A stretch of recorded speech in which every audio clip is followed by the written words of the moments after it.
যখনই অভাবে পড়ে যাবেন আল্লাহ সুবহানাহু ওয়া তাআলার এই দুইটি নাম 33 বার পাঠ করবেন, আপনাকে আল্লাহ তাআলা সম্পদ এমনভাবে দেওয়া শুরু করবেন যে আপনি কল্পনাও করতে পারবেন না। সম্পদ শুধু আসতেই থাকবে আপনার কল্পনার বাহিরে। সুবহানাল্লাহি ওয়া বিহামদিহি।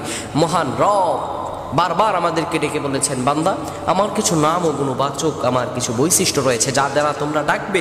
আপনি যদি এই দুইটি নাম 33 বার পাঠ করতে পারেন, এমনভাবে সম্পদ আপনার আসা শুরু হবে যে এগুলো গণনা করেও আপনি শেষ করতে পারবেন না। সুবহানাল্লাহ। গায়বী খাজানা থেকে আপনাকে রিজিক দিয়ে ভরপুর করে দিবেন। যারা দীর্ঘদিন ধরে ঋণগ্রস্ত আছেন, বিভিন্ন অভাবগ্রস্ত আছেন, খারাপ অবস্থায় আছেন, আপনার এই আমলটা করেন, আল্লাহ তাআলা আপনার সব দোয়া কবুল করে নেবেন। প্রিয় বন্ধুগণ আমার, রব্বুল আলামিন সূরাতুল আল আরাফে বলেন, ওয়ালিল্লাহিল আসমাউল হুসনা ফাদউহু বিহা ওয়াদারুল লাযীনা ইউলহিদু ফি আসমাইহি সাইয়ুজজাউনা মা কানু ইয়ামালুন।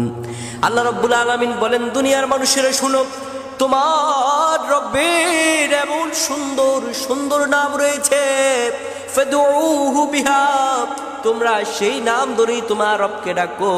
ওয়াদারুল্লাযীনা ইউলহিদু ফি আসমাইহি, তাদেরকে বর্জন করো যারা তোমার রবের নামকে বিকৃত করে থাকে, তাদেরকে তোমরা বর্জন করে দাও যারা বিকৃত করে। আল্লাহ রাব্বুল আলামিন তাদের সম্পর্কে ভালোই খবর রাখেন। প্রিয় ভাইরা আমার, আপনি যখন বিপদে পড়ে যাবেন, অভাবগ্রস্ত হয়ে যাবেন, আপনি যদি এই দুইটি দোয়া 33 বার করে পাঠ করতে পারেন, আল্লাহ রাব্বুল আলামিন আপনার নসিব খুলে দিবেন। এত সম্পদ আপনার আসবে আপনি কল্পনা করতে পারবেন না। দুইটি দোয়া কি? এক নাম্বার আপনি বলবেন, ইয়া রাউফ, ইয়া রাউফ, ইয়া রাউফ, 33 বার পাঠ করবেন।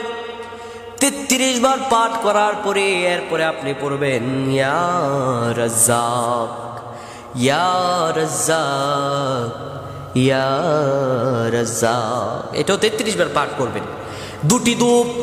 দুটি দোয়া আপনি 33 বার পাঠ করবেন। এক নম্বরে ইয়া রাউফ, 2 ইয়া রাজ্জাক, ইয়া রাউফ, ইয়া রাজ্জাক।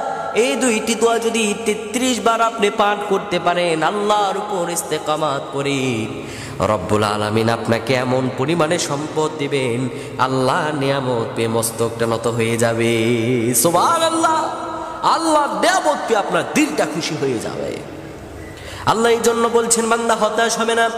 ওয়ালা সাউফা ইউতিকা রাব্বুকা ফাতারদা, আর রব তোমাকে শীঘ্রই এত নিয়ামত দিবেন, ফাতারদা, তুমি খুশি হয়ে যাবে, মস্তক নত হয়ে যাবে আপনার।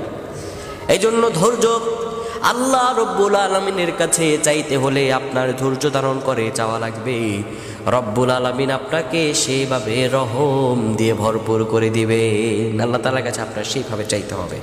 মহান রবের কাছে যদি হৃদয়ের আকুতি ভরা চাওয়াটা আল্লাহ তাআলার কাছে চাইতে পারেন, আমার রব আপনাকে কবুল করতে দেরি করবেন না। আপনার রিজিক খুলে যাবে, আপনার বরকতে আপনি ভরপুর হয়ে উঠবেন, আপনার অন্তরটা প্রসারিত হয়ে যাবে ইনশাআল্লাহ। তাই আপনারা এই দুটি দোয়া পাঠ করবেন। আল্লাহ আমাদের প্রত্যেকে কবুল করুক। আমরা পড়ছি আল্লাহুম্মা আমিন।